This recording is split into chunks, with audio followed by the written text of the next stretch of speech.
Does Tesla design its cars to intentionally mislead customers with regards to its driving range? And worse yet, did Tesla create a secret team of employees to cancel the service appointments of customers that complained about the driving range and wanted to have their vehicles checked to make sure there wasn't anything wrong with them? These are the allegations made by Tesla employees and published in a recent Reuters report. So here today, we're going to take a look at that report. We're going to look at how electric vehicle driving range is not a finite value. We're also going to look at how Tesla displays the driving range in its vehicles and how it does it slightly differently than most other automakers. We're going to look at how the EPA range is calculated and certified and why I think that whole process needs to change. And finally, if Tesla is guilty of these allegations, what should be done as a punishment?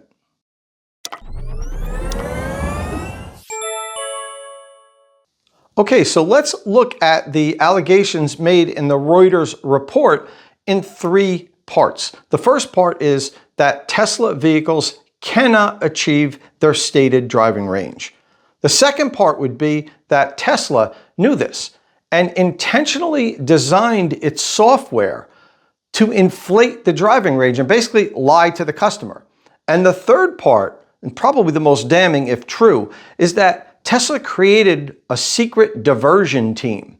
And anytime somebody made a service appointment and the word range was in that service appointment, because you make your service appointments through the Tesla app, so it can scan the appointments for keywords. If range was in there, what would happen with that service appointment would be initially made, but then it would be kicked up to this diversion team. The diversion team would contact the customer and say, look, we did a remote diagnostic check on your car. There's nothing wrong with the car, so we're canceling your service appointment. And they never even checked the car remotely.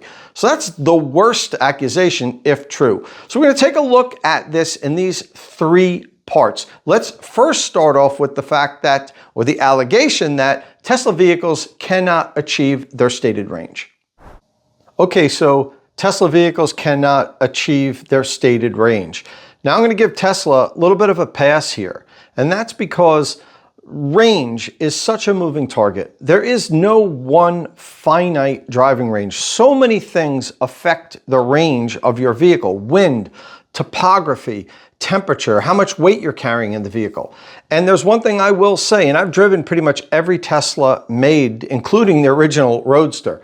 On every Tesla vehicle that's been made, I could achieve its EPA-rated driving range.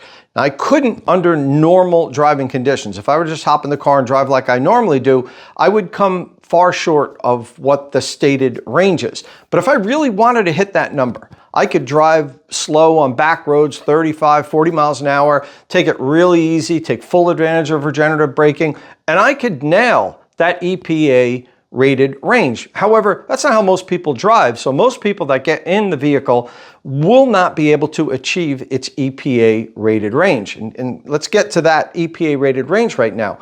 What most people don't understand is the EPA doesn't test the vehicles. Well, they test some. The way it works is the manufacturer themselves follows the protocol that the EPA set forth. They do the range testing themselves. They take that data and the report, they give it to the EPA. The EPA then either accepts it as is, or the EPA says, well, that sounds all well and good, but we're going to take one of these cars and we're going to test it ourselves just to confirm that your report is accurate.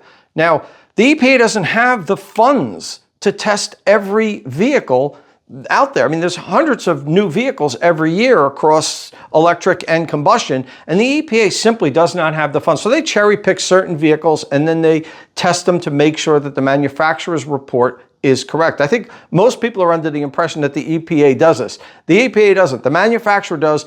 The EPA then certifies it. Once the report has been reviewed, they say, okay, that's good. We certify it, and here's the driving range on the vehicle. That's why if you notice, a lot of times right before vehicles are getting released, the manufacturer says, we expect this vehicle to be certified at 353 miles. You know, it's kind of like a very specific number. That's because they've done the test and submitted it. It just hasn't been certified and, published yet. So that's why you get that number, and it's nearly always accepted. But sometimes the EPA does their own tests, and very rarely is there a discrepancy.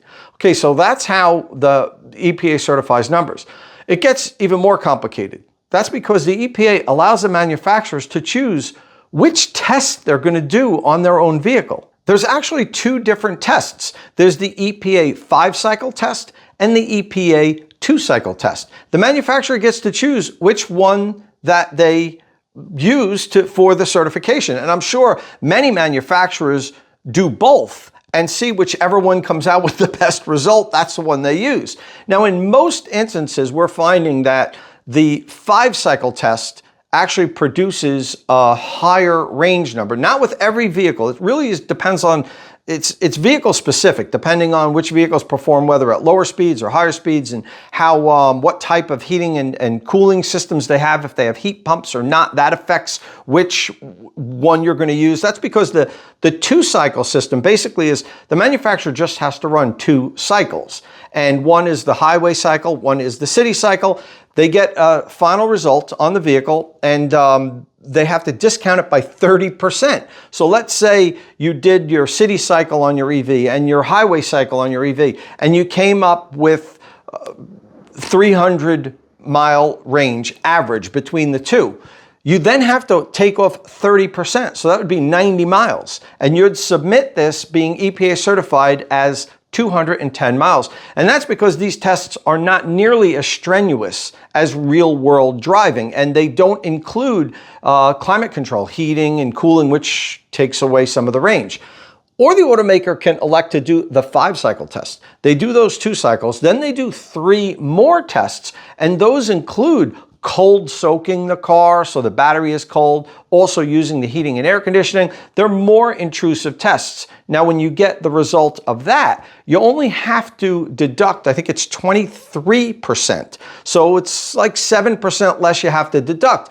And if you have a vehicle that has a very efficient heating and cooling system, you're better off running the 5-cycle test because you're probably going to produce a better number, and then you don't have to deduct quite as much to get it certified. Now, Tesla uses heat pump systems now in their vehicles, so they are more likely to perform better in a 5-cycle test, which is what Tesla uses now. They didn't used to. When they first came out with the Roadster, and I think the first Model S, they used the 2-cycle system. They didn't use the 5-cycle system, I think, till somewhere around 2014 or 2015 even.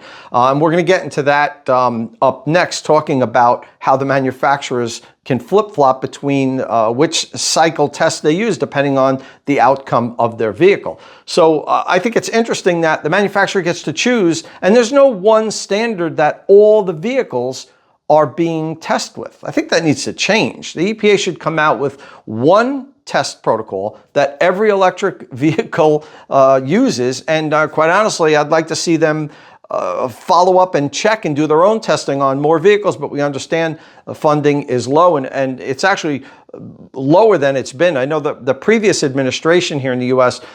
took like 30%, I think it was, of the EPA's budget away. I don't know how much of that's been restored under this administration, but I know they were testing even less cars than what they usually test because so much of their funding was taken away, but that's a whole nother story.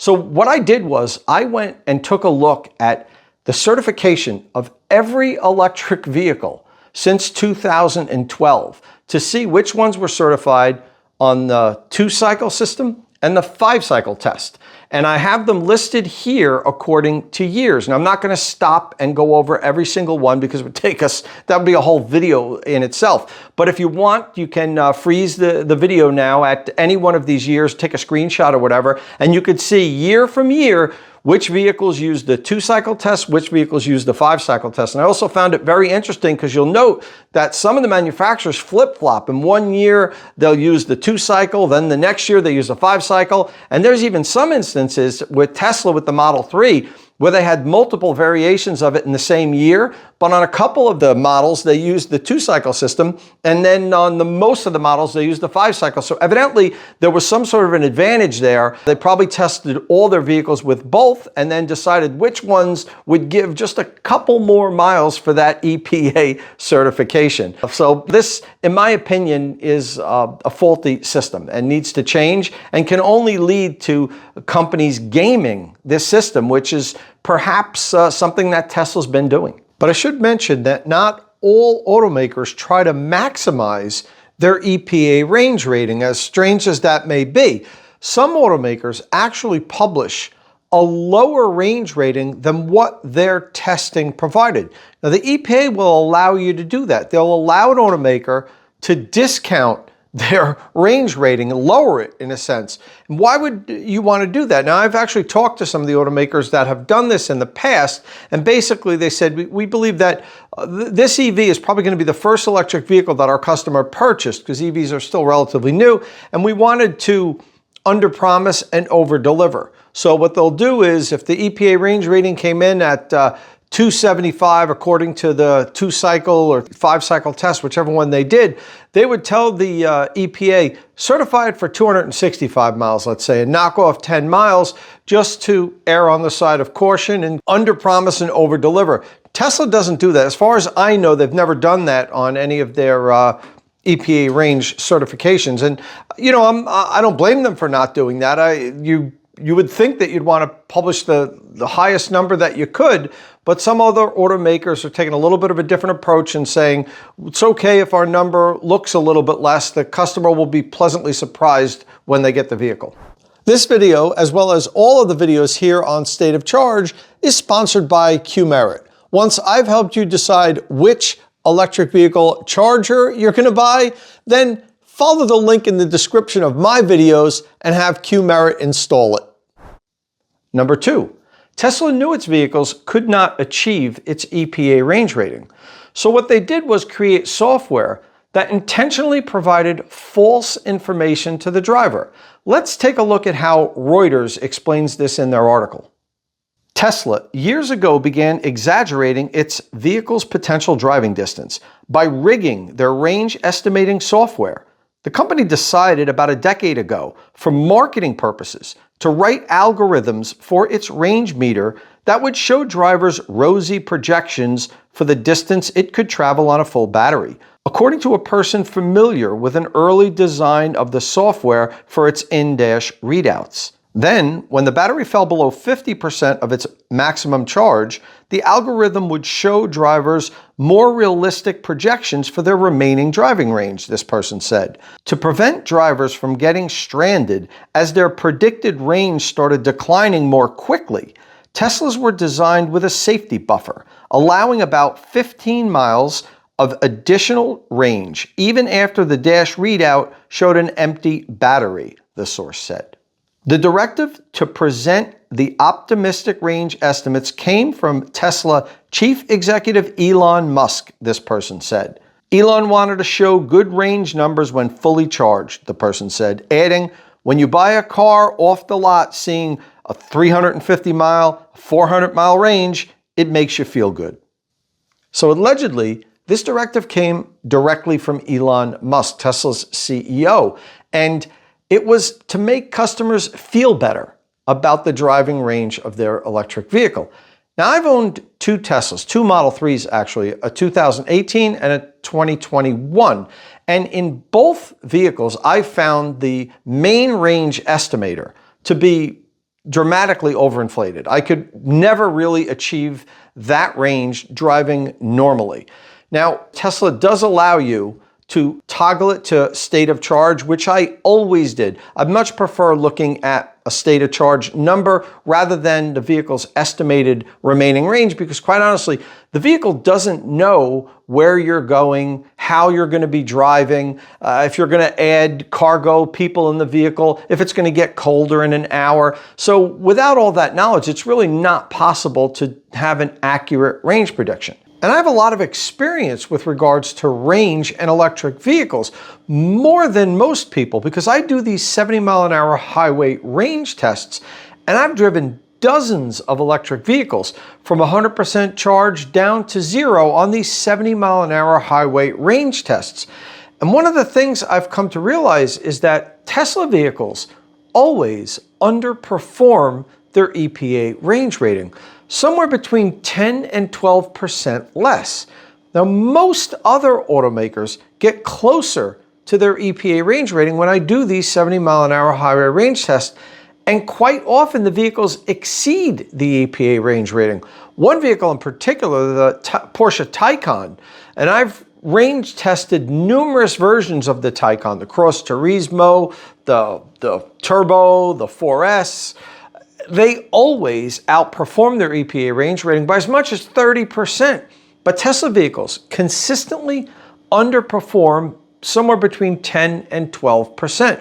Most other automakers get within a couple percent or beat their EPA range rating by a couple percent. I found that most OEMs are pretty close with regards to 70-mile-an-hour highway range test and the EPA range rating, but not Tesla. They always underperform their EPA range rating. So there's something going on there with regards to how the vehicles are certified and what average everyday people experience when they're driving the vehicles. Number 3, Tesla created a secret diversion team that would cancel the service appointments of customers that wanted to bring their car in because they thought there was a problem with the vehicle because it couldn't achieve its stated range. Let's take a look at what the Reuters article said about that. Tesla also updated its app so that any customer who complained about range could no longer book service appointments, one of the sources said. Instead, they could request that someone from Tesla contact them. It took several days before the owners were contacted because of the large backlog of range complaints, the source said. In late 2022, managers aiming to quickly close cases told advisors to stop running remote diagnostic tests on the vehicles of owners who had reported range problems, according to one of the people familiar with the diversion team's operations.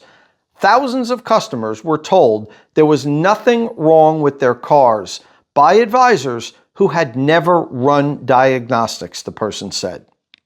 Managers told members of this secret diversion team that they were saving the company $1,000 for every service appointment that they canceled and told the customers there was nothing wrong with their vehicle. Now, this is the most egregious violation, in my opinion, if found to be true, that customers that were just simply wanted the vehicle checked in case there was something wrong were told there's nothing wrong with their vehicle with nobody taking a look at the vehicle. Now, I'm sure the vast majority of those vehicles, there really actually was nothing wrong. They were performing normally. The vehicles just couldn't achieve its stated range. But I'm certain that there had to be some percentage of those customers that actually had a problem with their car. And Tesla just told them, nope, there's nothing wrong with your car without even checking it, and simply left the customers to deal with it on their own. Now, if you follow the electric vehicle industry, you know there's a big push for direct sales these days, like Tesla does, like Rivian does, and Lucid. The existing or legacy brands are struggling to do this because there's strong franchise laws in the US that prevent automakers from selling vehicles directly to consumers.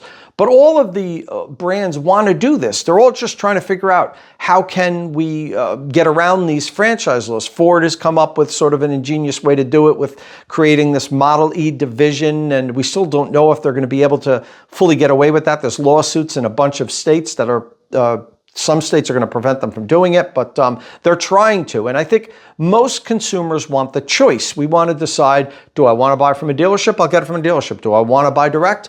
I'll get it direct. But this is one of the things that the dealership lobby has been saying will happen if we're allowed to do direct sales. They're saying that the manufacturer will not take care of the customer. The manufacturer will lie to the customer. And that's dealerships are on the front line to fight for the customer's best interest. Let's say you do have a problem with your battery, you bring your car to the dealership.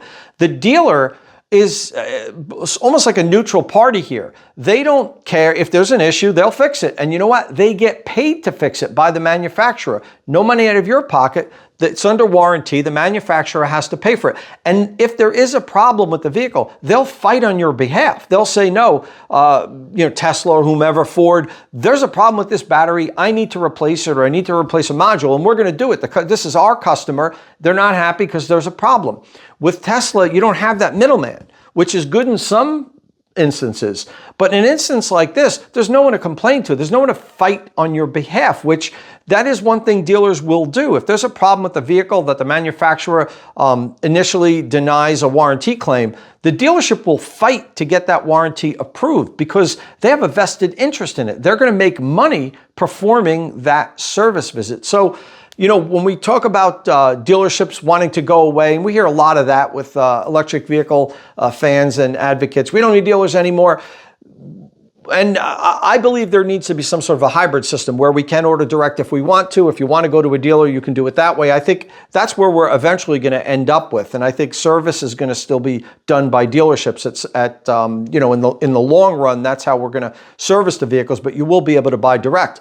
But what Tesla's doing here is giving the dealership lobby ammunition. If this is proven true, then the NADA and the dealership lobbies are going to take this as a prime example of why we shouldn't allow OEMs to sell directly, because they're going to be bad actors, because they're going to lie to their customers. They're not going to service their customers, and there's nobody to protect you. There's no middleman. There's no one that can fight on your behalf. Dealers are local businesses. Their employees live locally. They're not some headquarters out in Silicon Valley or in Texas, wherever Tesla's current headquarters is. And so you can go down, you can pound your fist on the desk, and you can try to plead your case to get your vehicle fixed. You can't do that when you make your service appointment through an app. You don't even get to talk to anybody. And somebody calls you from a secret team in Texas, I think this was, that says, you know what, we checked your vehicle. There's nothing wrong with it. Case closed. See you later. So, that's a problem. And if this is proven true, it's an enormous problem for Tesla, in my opinion, because I think it's going to open them up to class action lawsuits, and they could actually end up setting back the push for direct sales, because the dealership lobbies are going to be all over this if this is proven true, and they're going to use it as ammunition to stop companies from selling directly in a number of states. All right, so I want to remind everyone, these were just allegations. Reuters is a pretty well-established and reputable outlet, and I don't think that they would run with something as, let's say, inflammatory as this unless they had multiple sources to confirm that this was true. But still, it is still just allegations. We're not 100% sure it's true, but what if it is? What if Tesla has been intentionally lying to its customers about the range, developed software to lie to customers about its range? Kind of sounds like what Volkswagen did with Dieselgate, some software that was created to lie about the emissions. And I know that's a different, kettle of fish, and it's more damning than here, but a lie is a lie. And Tesla's lying to their customers about how far the vehicle can go, about what the remaining range is.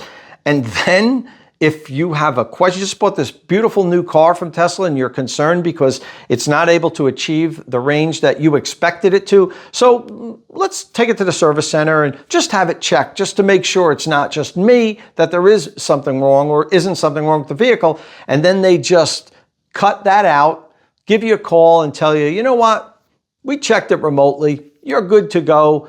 You just must have a heavy right foot, and hey, you know what? Drive more efficiently and you'll be all good. If that's true, this is pretty bad, and Tesla should be punished severely, in my opinion, for this. Now, I'm not going to throw out numbers or what has to happen, but if it is proven true, I think there's going to be class action lawsuits, and I think Tesla is going to be punished heavily and should be for this. And you know what the shame of it all is? Tesla had an opportunity here, in my opinion, to help educate their customers. As I said earlier, range is a moving target. There is no one set range. You can't put a number on it and say, this is the range that this vehicle can achieve. It's the same with combustion vehicles, except with combustion vehicles, if you get 50 or 60 miles less on this current tank because you drove up a mountain or you had the air conditioning on or you drove fast, people don't really realize it as much because the refueling process is easier and faster than it is with electric vehicles. So the range moves back and forth with combustion vehicles also, but people don't really feel it as much, so they don't talk about it as much. With electric vehicles, they take longer to recharge, so we're really focusing on this, and people are very concerned about how far the vehicle can go. So it's very important that the manufacturer try to display range as accurately as possible and doesn't lie to their customers.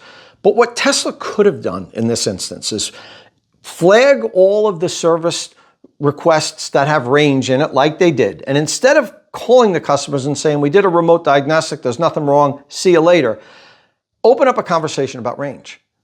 Have this diversion team be a learning experience. Say, hey, we see that you made the service appointment about your vehicle. Let's talk a little bit about range here. Now, I know it would have cost Tesla more money. They probably would have hired more people because the conversation would have been longer. That 2-minute phone call might have needed to be a 20-minute phone call. But they could have taken the opportunity to talk about driving range, to talk about efficiency, to talk about driving in cold weather, about the effects of climate control, about how speed, there's a direct correlation in how fast you go and how far you can go.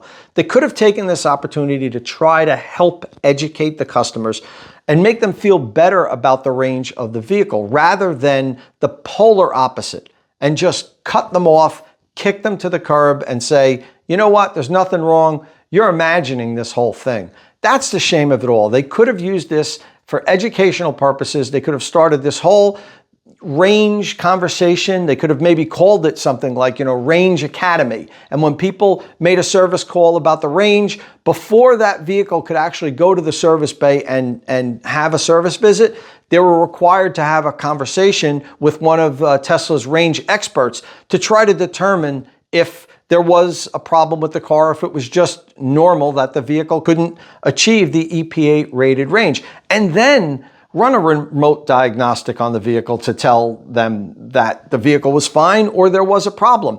That's how you handle it. That's how they should have handled it. The way they did it, if this is true, is completely unacceptable, and they should be punished severely for it, in my opinion.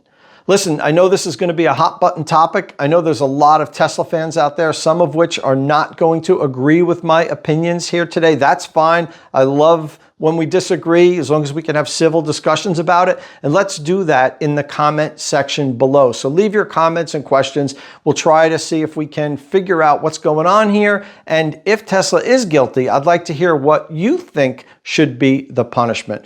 Listen, if this is your first time here at State of Charge, please don't forget to smash that subscribe button. And as always, thanks for watching.